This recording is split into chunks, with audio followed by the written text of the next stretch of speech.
What's up, Wisconsin? This is Raised in Wisco. I'm your host, Joel Clayfish. The hostess with the mostest, Danielle Fairman, has the week off, but that's all right. Ellie Lawton, the cheferee, the chef of the show, the outstanding award-winning culinarian of Raised in Wisco, is filling in while Danielle has the week off. And it's a lot of pressure. It is a lot of pressure because Danielle and I, we've been doing this a long time together. I'm super nervous. Nothing makes you nervous. Nothing throws you for a loop, I have learned. I don't know of anything that really throws you for a loop. I have thick skin, and that's not just because I'm a little fat. Yeah, well, a life in politics will give you thick skin, too. I have thick skin and thick fat under it, so I got a double whammy layer. Look at you go. Look at me go, man. Just try to stop me. We have an awesome show tonight. I'm pretty excited because this is the time of year that hunters, anglers, outdoors folks live for in Wisconsin. Not only do we have the beautiful changing of the leaves, I mean, yes, so beautiful. And I want to talk a little bit today about like what everybody's favorite tree is that changes. I'm just going to take maple right off the bat. I'm going to say that's mine. maple. Well, that's just because they have the most colors, right? I'll come up with something else. Yeah, you just don't say oak. They just turn brown and fall Oh, off. oak. Yeah, oaks are horrible. Oh, shoot. Oaks are for me. Why would you say that? Because they have acorns and Yeah. the deer are going to come underneath there. And Yes. Oh, that's not a bad idea. And you know what Yes. else eats acorns, like by the bushels, is Wood ducks. wild hogs, wood ducks, Squirrels. squirrels, and something else. Bears. Bears like Ooh, acorns yeah. too. Mhm. Yeah. Ladies and gentlemen, hold on to your hats, hold on to your seats and your hats, because the voice of mystery that you are hearing is not only one of the greatest outdoors folks I know, but also part of the new generation of hunters and fishermen who is coming up. And this guy, our guest tonight, I'm very proud to have known him for quite a while. He's married. He's and his wife supports doing the outdoor stuff and is learning the outdoor stuff with him. She's part of the. She is part of the fastest growing group of new hunters, which where is is she? women. She's coming. She's coming. Is she really?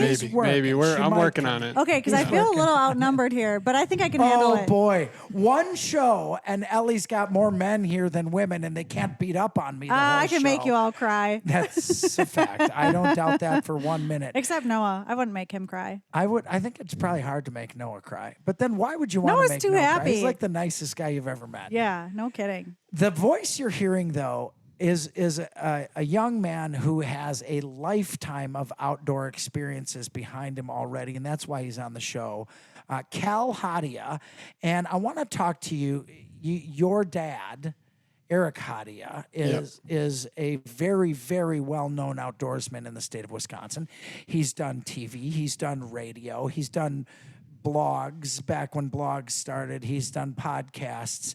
Your dad is kind of a preeminent name in the outdoors in the state of Wisconsin for hunting, for fishing, more for fishing, I would say. Yeah, probably. most definitely. And you're his son. And I want to kind of get into during the show today, you know, if that's a little tough, if that's hard to follow the name of someone with such credibility in the business and the industry. Yeah. I am blessed with daughters, so they don't have to worry about, their dad in the hunting. They're not really in the hunting industry. But a lot of the things that your dad is known for, being a phenomenal fisherman, a phenomenal hunter, did that, Cal, and how old are you now, Cal? 24. You're 24 years old. So you're a youngster. You're like on the cusp of millennial and Gen Z. And you and I have hunted together. You're 24. We've hunted together a good 8 years probably. It's been a long time now. 17 years old. Yeah, it's been a while now. Yeah, I've watched you grow up. But you've always been someone who's taken the outdoors seriously. You were really into waterfowl hunting. Yeah. And then you kind of moved into the whitetail. A lot of waterfowlers start out because it's exciting. You got to get to kill more stuff. Yeah. Then you moved into the whitetail arena, which is kind of a different draw, because once you start learning patience, the evolution of a hunter, you start out, you just want to kill stuff and take it home and eat it. Yeah. Once you get past that, what was the transition for you? When we met in a goose hunting field, and we hunted waterfowl every chance we got, and you kind of started drifting from that. What was that transition? I can't think of, well, there's a lot of reasons, honestly. So not only, my dad was never super big into waterfowl. So like that's part of the, honestly, part of the reason why I got super, super, super into it, because I didn't have a lot of exposure from that when I was a kid. And then, so was it a little bit, I mean, I don't want to say rebellious, but a little bit like, hey, my dad's really well known for these things. I'm going to try something different in the same arena? Big time. So my big thing when I was, when I was a younger adult, I guess I should say. Yeah, you're still a young adult. Don't rub it in. I'm a young adult too. Yeah, whatever you say. I just didn't want to be in a shadow, honestly. Yeah, that's the big thing. That makes sense. I didn't want to be in a shadow for a long time. Well, and your dad excelled, and I could see why you wouldn't want to be in that, I guess, shadow, right? You want to do waterfowl. That's awesome. Yeah, it was a big shadow for a long time until, up until recently, You hear that a lot. You hear that a lot when people have quasi-famous, regionally famous, parents, that the children don't want to be in the shadow. But there are also benefits to being in the shadow, right? 100%. How did you balance that, and what did you see as some of the benefits? Because I know your dad. I think he's a great guy, phenomenal outdoorsman, very ethical, successful outdoorsman. And so there were moments where, even though we're about the same age, I looked up to him in the way he conducted himself and the success he had. So how did you balance that, and what were the positives of that, and what were the things you kind of pushed against? There's so many positives. So there's way more positives than negatives. For example, like meeting tons of different people, making great connections that I still talk to this day. Transferring that to deer, ducks, turkeys, whatever. Anything, like the whole industry. It's all kind of like one big thing that, it's nice that he got me into the industry pretty much for the most part. And did you grow up hunting and fishing with your dad? I did grow up hunting and fishing with my dad. And, I'm very blessed because I've had, due to the fact that he is a guide and, it's his full-time job, I've gotten to experience so many just out of this world fishing experiences. And he's taught me, everything I know when it comes to fishing, a lot. 90% of the stuff I know when it comes to hunting. And then when I was around 12 or so, I started getting into the waterfowl stuff. And that kind of took off from there. But you were raised with the huge network that we all want as hunters and anglers. Yeah. Yeah. That's amazing. Yeah, I am very, very blessed, and now I'm kind of transitioning back into that fishing phase a little bit more. The real world hits a little bit, and then, I see, my dad, he's fishing every day, he's doing what he loves, and I've gravitated more towards that lately. So hopefully, I'm hoping that someday I can make that my full-time gig too. I'm trying to transfer into that slowly. Oh, that's incredible. But yeah, so I've seen, I got to know you in the waterfowl, if you want to call it your waterfowl phase. Yeah. And I don't know if you got this from your dad or not, but you're one of those people. I mean, there are waterfowlers who are the ones who are the most successful waterfowlers. I always say there's 3 tiers of waterfowlers. There's those who will scout and aren't afraid to ask permissions. There's those who own the equipment. And then there's, so you've got your permission askers, you've got your people who own the equipment, and then on the 3rd tier, you've got the grunts, the guys, the men and women who will show up just to haul decoys out of the trailer, and they want to be invited everywhere. And in that 3rd tier, they kind of move in and out of groups, because if in waterfowl, it's kind of like a club or a fraternity of men and women who all contribute to it. And those who don't end up contributing, they kind of end up falling to the wayside a little bit. But you have always been in that top tier of people who have not been afraid to ask permissions, not been afraid to scout, not been afraid to spend your money, which is tough to come by as a young adult, on the best decoys and the best fields and the best places to go. I mean, you were into it wholeheartedly. You started guiding Big it time. even. Yeah. So when you're into it that much to that level, to someone like me, I start relying on the other people in the network who will scout, who will work on getting permissions, Yep. because you're inviting each other on hunts. And when you started to drift from that, that was tough. So what drew you from that into those other things? Because we see the evolution of hunters very often from waterfowl to whitetail or to big game or to other types of hunting. I think one of the big things is, the waterfowl game is no joke. It's a lot of work. It's a lot of work. And if you're going to be a waterfowl hunter in the fall, you're going to be a waterfowl hunter, and that's it for the most part. You know what I'm Right. saying? Yeah. Like, you're Right. going to spend most of your time, because scouting and everything else, it just takes up so much time. Yeah, it's another job. So For sure. on top of that, I don't know what it is about being in a tree stand. It just brings me closer to God. I don't know. Ha! I love that. Well, I don't think there's really a better answer to that. And Yeah. I think sometimes the reason that I love whitetail hunting. I mean, I want to be clear about it, but Yep. to me, the allure to me, and I love whitetail hunting, the allure of the waterfowl hunt and chase and the turkey hunt and chase is number one, you can talk with your friends when you're out there in between things, and you have literally more opportunities to put meat in the freezer when you waterfowl. Yeah, and no turkey. doubt about Yes. that. And I want to talk, I want to start getting into like the patience aspect of it.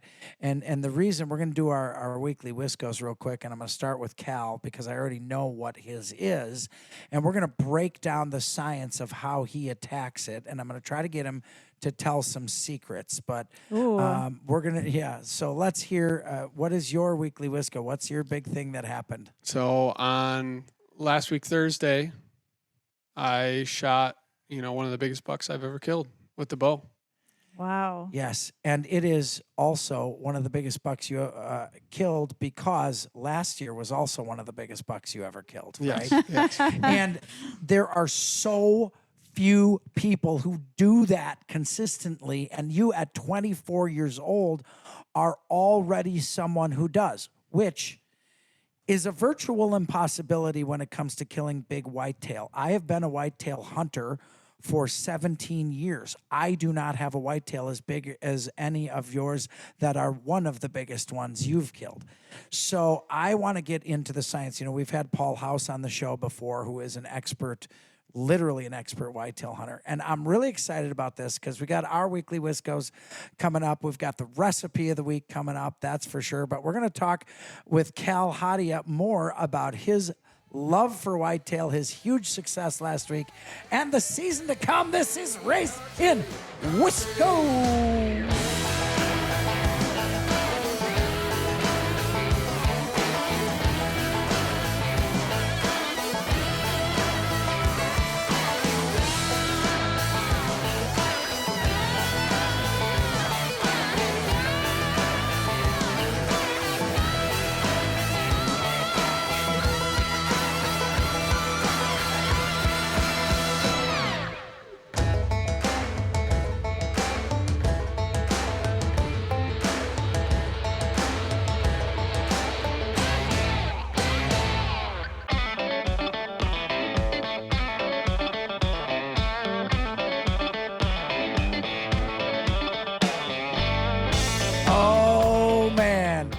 Jamming out. If you're watching on Facebook or watching us live, you can see me jam out. We're sorry. Yeah, sorry.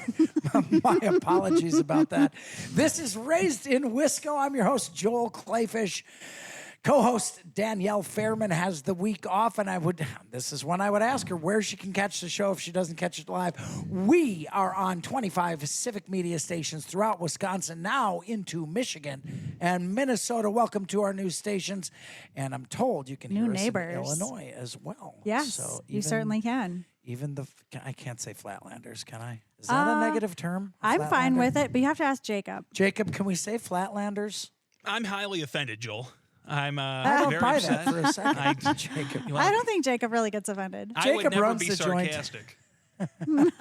Well, just for the folks listening and for everybody out there who's just tuning into the show for the first time, we love having you. This is a show about the outdoors of Wisconsin. Yes, we talk a lot of hunting, we talk a lot of fishing, we talk about kayaking, mountain climbing, camping. Anything you can do in Wisconsin, which is the greatest outdoor state in the country, is what Raised in Wisco is about, because we talk about what you can take from Wisconsin's resources, their renewable resources, and make taste amazing and put on the table. And that's why we're so fortunate to have the culinarian official French chef Ellie Lawton as part of the show. And big appetites. And big appetites. And I think I do weigh probably close to 8 to 10 pounds more than before Chef Lawton started bringing That's food not for it. true. And Noah, our in-house producer here, Noah Morris, how are you doing today? Great. Noah? Yeah. Rocking and rolling? Noah, have you gained weight since you met me? Yes. I No. don't think I've gained a single pound since high school, to be honest. Wow. I'm not even kidding. That's crazy. Yeah. Well, good for you. That will end someday, Noah. Well, we love I've been told. we love having you know. We love having our listeners. And if you're new to Raised in Wisco, go to our Facebook page, Raised in Wisco. Oh, yeah. Follow us, ask us questions. We even picked one of our most fervid guests, Gary Fluitt, and put him on the show Hey, last Gary. week. Shout out to Gary. He had a great time. He posted about it on his personal Facebook, I saw, and it's great to have loyal listeners. And we hear from you. I hear from you mostly at gas stations, because that's about the only place I go is gas stations. You hang out at gas stations a lot? I don't hang out at gas stations or truck You stops just for that lurk matter. around until creepy. someone talks to you. Noah. Yeah, I that's didn't see creepy. Noah's You're right, Oh my Noah. God, I'm in trouble if Noah's calling me creepy. It is a little I do not creepy. hang out at gas stations. I've seen you hanging out at one before. I just hit the gas and kept going. If I'm not at a gas station filling up, I'm on my way to the woods or the fields or the waterways of Wisconsin. That's a fact. You can hear us on Raised in Wisco live Saturdays at 11 o'clock on any one of the 25 civic media stations. And if you don't catch us live, Chef Lawton, where can you catch us? If you miss us on Saturday, you can go to Spotify, search Raised in Wisco. You can go to civicmedia.us. Again, search Raised in Wisco. You can catch us on YouTube. And like Joel said, head over to our Facebook page, give us a like, tag us in your hunting, fishing, hiking pictures, leave us some recipes, chat with us. We'll chat back. Yeah, so do that. And remember, I'm kind of old school, so I just put in a Google search, Raised in Wisco, and it comes right up. Yeah. So if you can't That'll hear work us too. live, definitely go and listen to the podcast version of the show. We were in our Weekly Wiscos, and we've got guest Cal Haataja with us. He does an amazing job in the outdoors. He's a professional. He's a professional outdoorsman because you have been a paid guide. Yes. So Yeah, I it's guess fair to you could say that. Yeah. It's fair to say that. And Cal capitalized before the rut on a monster buck and shot a monster buck, and that was his Weekly Wisco. I cannot deny that. We're going to post a by any picture on our stretch. Facebook page Yeah, so everyone we'll do can that. see. Yeah, for sure. We'll get Raised in Wisco. We'll have Cal Haataja's monster buck. And I noticed you even have a tattoo of antlers on your hand. Sheds. love it. Yep. Wow. You are committed. I will give you that. I do All not have about a it. tattoo. You are.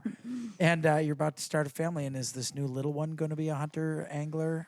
Well, Joel, his name is Fisher. Oh, my gosh. goodness. That is what I am naming my son. Fisher, I love that. I love it. That's after Clayfish, right? Whatever makes you happy. I feel like maybe it's not.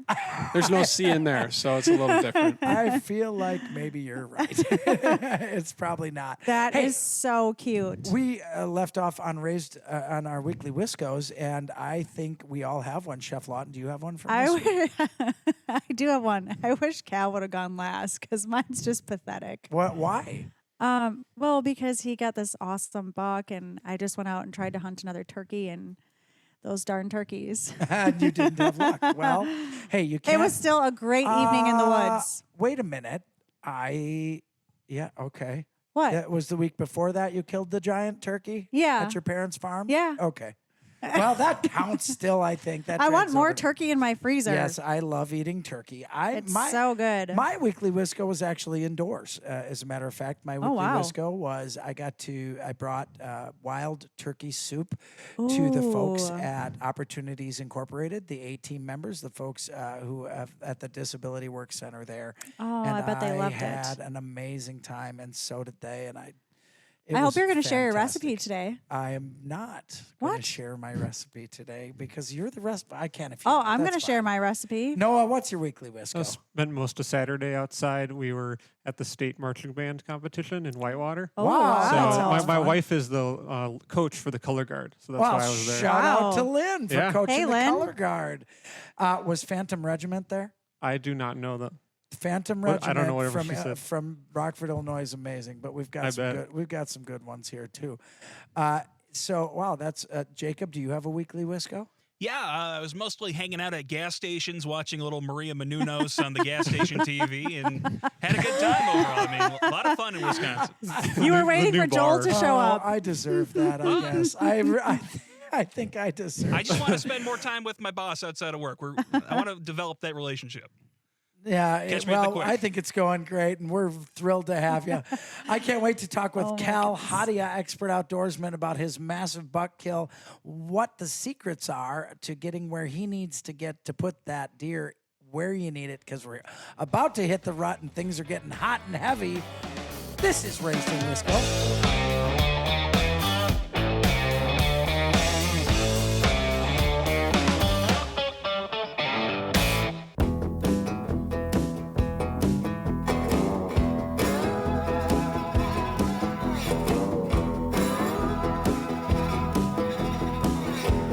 What's up, everybody? This is Raised in Wisco. Have we got an exciting show going? I'm telling you, Cal Haataja is here, professional sportsman, and somebody who is amazing to me because I just do not understand how to consistently kill whitetail deer.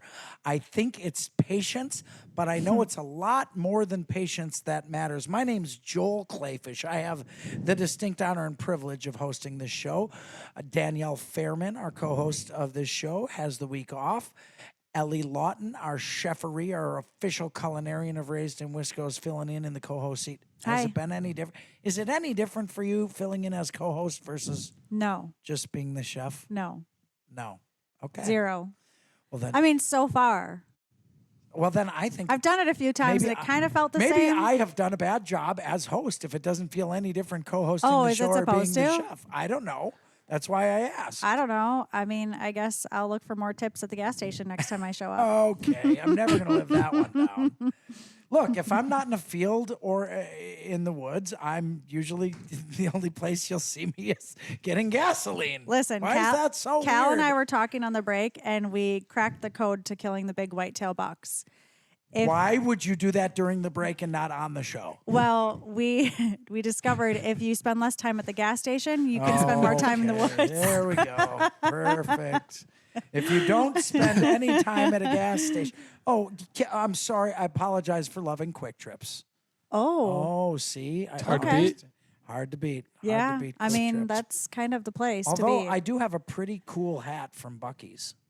I really do. But I they're not in Buc-ee's is cool. Wisconsin. They- No, They're they're lost not. in Buc-ee's. They're gonna be They're not. soon. You can Yeah, get lost. No, there's you're gonna- right. You can get lost in Buc-ee's. I can see why you'd spend a lot of time there. You can get lost and spend all of your money. yeah. Wait a minute. on Wait a minute. useless We're in things. trouble. I am in trouble. Now, I don't have Danielle and Ellie teaming up on me to beat up, so Noah's jumping in. Noah, now? thank you for stepping up. Oh my gosh. Appreciate the support. All right, Cal, you gotta have my back, brother. That's all there is. I'm just here, man. Cal's I'm just- neutral. Yeah. Cal is Switzerland. Yeah, I'm just here to listen. No, you're here to tell us about your big buck So story. let's talk. I kind of want to talk, and I don't mean to get into the minutia or into the weeds here for folks who are not, significant deer hunters, but this is the time of the year. Big time. This is the time that everybody who is a deer hunter, and I want to remind folks, we have the Orange Army in Wisconsin. Yeah. 600,000 Wisconsinites.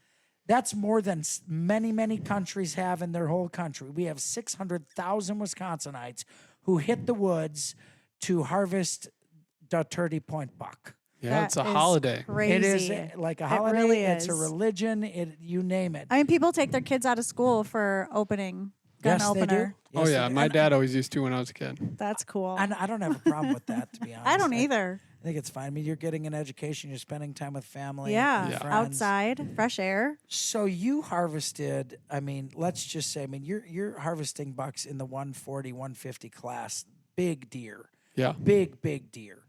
And you got one last year, and you got another one this year. I want to know, what is the difference that you, as a hunter, and we explored this with Paul House, who's a great hunter. I want to know, what is the difference between a deer hunter like me who sits out every year for 17 years, and I have one buck on my wall that I shot opening day of gun season, but I bow hunt deer. What is the difference between the novice deer hunter and somebody like you who can do this consistently? Consistency. Well, but to tell me about that consistency. So like earlier in the year, like my deer season starts for me in like early summer, between like putting food plots in, taking care of stands and hanging cameras. So the biggest and most important thing that, I'm not going to play it down at all. I think that 100%, without a doubt, there is no way I would have killed any of the deer I've killed without cell cameras. Really? Yeah. Not a chance. Has that changed the game? I mean, has that completely 100%. changed the game? 100%. But some people rely on them a little too much. I was going to say, is it unfair? Do some people rely on them too much, and is it unfair? You still got to outsmart a big animal. They can be really, really, like those 4, 5, 6, 7-year-old deer can be really unpredictable, and they don't get big like that by being dumb. Yeah, So exactly. There's a reason why they're big and old. What are you doing in June and July? You say you start in June and July. What on earth are you doing?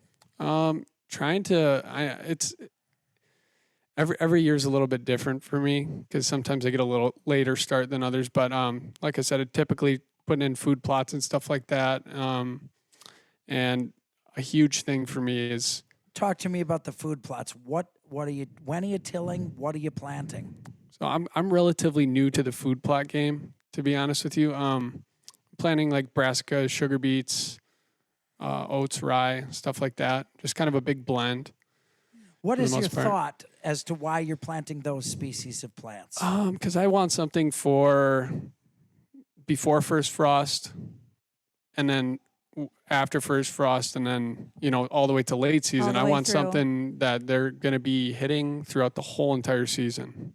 So like that's why I put like the oats and rye in there, and the sugar beets. They'll dig them up late season when the snow hits too for extra nutrition and stuff like that. But the main thing I'm looking for early in the year is acorns Okay. and white oaks in particular. White oaks White in oaks. particular. Yeah. Why? So when you go into the woods and you've got an area, I mean, are you knocking on doors? Do you have Yeah. some private property? How I want you to teach those of us out there who are not phenomenal whitetail hunters the steps you're going through and the extent you're going through to make this a successful hunt every year. So the other most important thing is permission. Different properties, different deer to hunt. So you're not pressuring. Pressure is a huge thing. I think that's one of the top 5 most important things of all time. If you're over pressuring a mature deer, you're going to blow him out. He's not coming back. When you say over pressuring, what do you mean? What I mean by that is like if you're going in there on the wrong wind and you're not being super quiet when you're walking in there and you just have to hunt smart. Hunting smarter, it's just you hunt a little bit less, but you have better odds. So like I've noticed in the past several years, like the less I'm in there, until the conditions are right, you have much better odds for when they do come because they feel super comfortable in there. There's no predators chasing after them. Like the only Nothing thing unusual happening. the only thing they have to worry about is, the farmers or coyotes. So what are you saying this is like takes daily work? I mean, you looking at cameras daily, checking weather patterns daily checking wind daily? Yeah, once season comes around, for sure. So I have all the cameras I have are all cell cameras, so they just send all the pictures right to my phone. So that helps a lot. Yes. You know, it's not like the old school days where When you we have to used to go have in to go and out check and your get the cameras. Yeah, cards. every Oh, day. Man, that that was changed horrible. everything like big time, because then you're not going in there, putting your scent in there, you know, Yeah. all that extra pressure. Or you go in there and the batteries are dead in your camera. Yeah. And you don't have any pictures. Yeah. Hmm. So Yeah, that's a big deal. That was fun. So how do you decide what days you're going to hunt? I mean, you work. You work Yeah. another job as well. You're not just nobody's paying you thousands of dollars to No, hunt no. deer. Yeah, no doubt about that. I wish. Not yet, right? I wish, yeah. Well, you keep this up, and somebody will. I'll tell you that. I hope so one day. So you're looking every day to see how do you. On this particular day, you shot this huge buck, and we're going to post the pictures on Raised in Wisco Facebook page. How did you decide to hunt this deer? So so from early season all the way until the beginning of October, I kind of use my cameras because I have them in like different. So I have some in bedding, I have some in transition, some in food, and then like this time of year, which is super important, around acorns, like I was saying before. And the tree that I shot this one at is kind of a spot where they just come through, they browse around on the acorns and some of the other brush in the area, and then work their way into the alfalfa.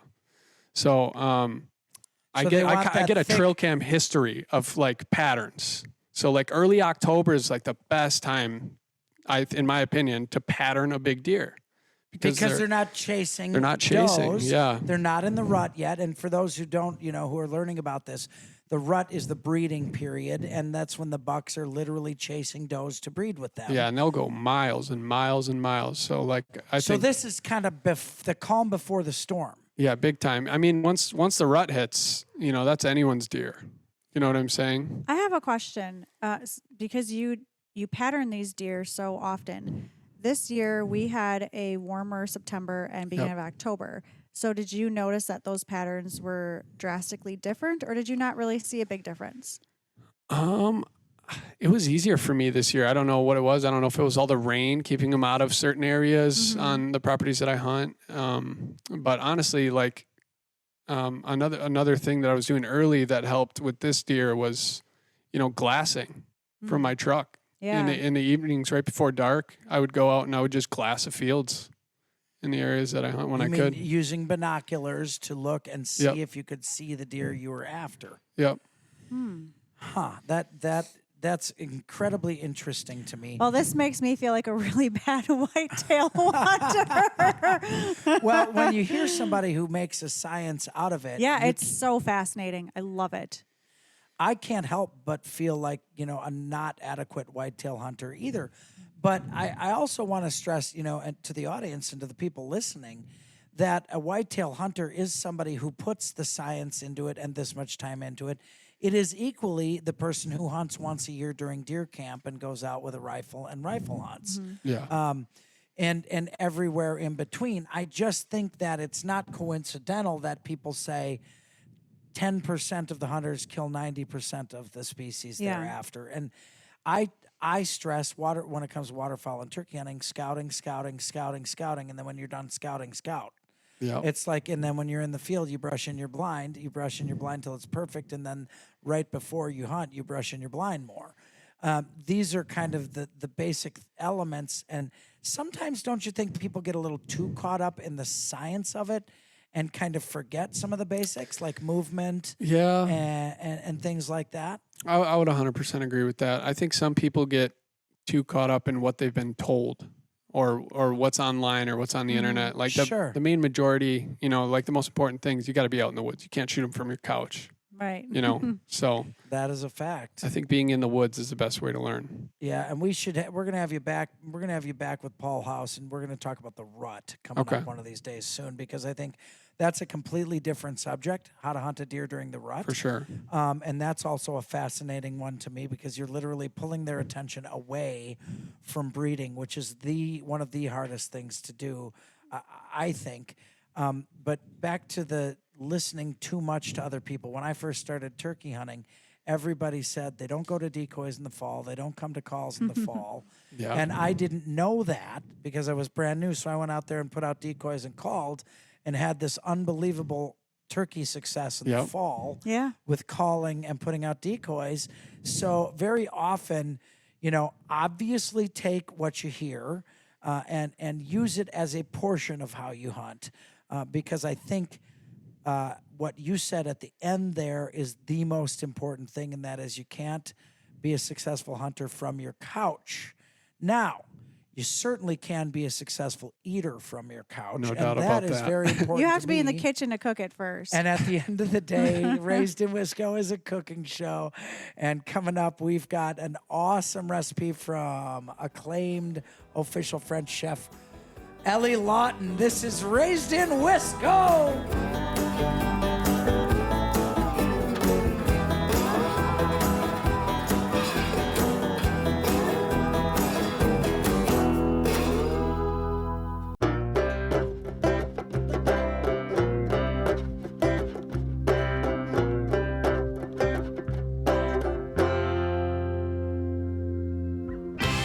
Raised in Wisco's gonna help you with the outdoors of Wisconsin. Love our new guests. We can be heard on all civic media stations statewide and now into Minnesota and Michigan. Excited about that. My name's Joel Clayfish. I get to host this this fantastic ship of a show. Danielle Fairman helps us steer the course. She's got the week off, and Chef Ellie She's out to Lawton sea. is filling in for her. We've got Cal Haataja, awesome sportsman, good friend of mine. Enjoy spending time in the waterfowl woods with you, Cal, quite a bit. But let's make no mistake about it. I love to eat. And part of this show that we love bringing you is fast, easy recipes with wild game, wild forage from the field to the table. Chef Lawton. Yes.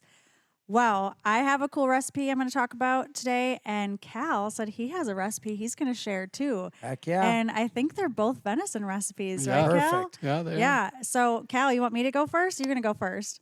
You can go first. Okay. You can go first. I gotta remember mine. You got to remember yours. Okay. Okay. So I made some braised venison with tomatillo and poblano peppers. So this is one of my go-to. Like if I have some venison roast in the freezer I need to get rid of, or I just need a quick, awesome, flavorful, healthy meal, I throw this one together. So I'm going to run down the ingredient list, which is very short, which I like to see. Yes, I love short and easy. And then we will post the measurements and the detailed instructions on the Facebook page so you guys can comment, follow along, make it. It's fantastic. So you will need a venison roast. Any kind will do, or you can swap out beef or whatever kind of roast you have at home. You can use it for this recipe. You need a tomatillo, just one, which is great. Onion, garlic, leeks, some Anaheim peppers, or you can swap out another pepper if you'd like. Poblano peppers, a little bit of white wine. So shout out to Megan Salad Bar, our wino. We haven't called her that yet, but sure. That's why a new not? one. Chicken stock, lime juice, bay leaf, salt, and pepper. That's it. All right. Well, So- tell us how to put it together because I'm already hungry. Okay, very easy. So you're going to dice your onions, your leeks, and your garlic. Put those aside. Then you're going to get a nice hot pan with some oil in it. You're going to brown the venison roast on all sides or whatever roast you're using. Set that aside. Put those chopped veggies into your pot. Warm those up a little bit till your onions get about like translucent colored. You're going to add a little bit of white wine to that pan, deglaze it. So we've talked about that before. Deglazing the pan is adding a wine or a stock to the bottom of that pan to kind of scrape off all those good little chunks of butter or oil or onions, whatever you have on there. And then once that's done, you're going to throw your meat in. You're going to char a poblano pepper. So if you don't have a gas oven, what I like to do is I'll just put it in a really hot pan and char the sides of it. So that'll work too. So you're going to throw that into your pot. You're going to cover the meat with chicken stock, and you're going to put that tomatillo in there, cover it, and let it simmer on low How long? till it's done, Joel. What temperature are you looking for on the inside of it? Or is this one of those where it's going to start to fall apart? It's going to start to fall apart. Now you can take it out. I've had it both ways. I've done it to like a medium, so like a 130. Okay. And I've also let it sit in there until it started to shred, and you can put that on top of some rice. It's so good. You can make my nachos gosh, with that it. Sounds unbelievable. So with this recipe, I always do this one particular side dish because I really love it, and it's called a sweet potato gratin. So it's just going to be sliced sweet potatoes layered in a casserole dish with some olive oil, some caramelized onions, and some cotija cheese.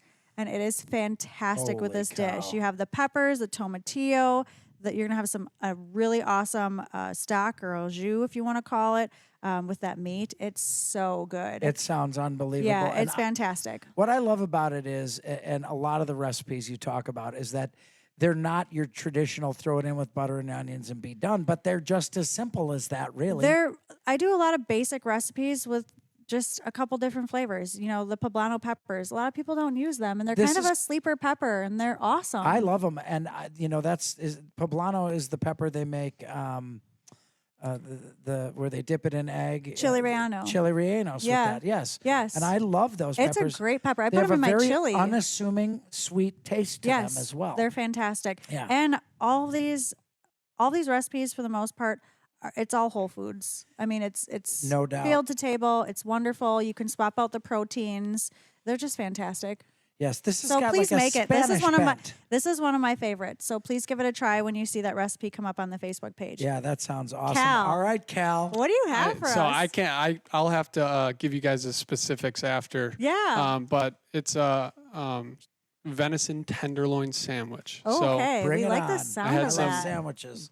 I had a brioche bun. Yep. And then I had lemon mayonnaise on the bottom. Ooh, we like Ooh. mayonnaise. So you cook the steak, in a frying pan, and then Yep. you baste it with some garlic butter, yeah. Ooh, and then Cal. slice it up, and then lay it on the sandwich, and then I caramelized some onions with some balsamic glaze.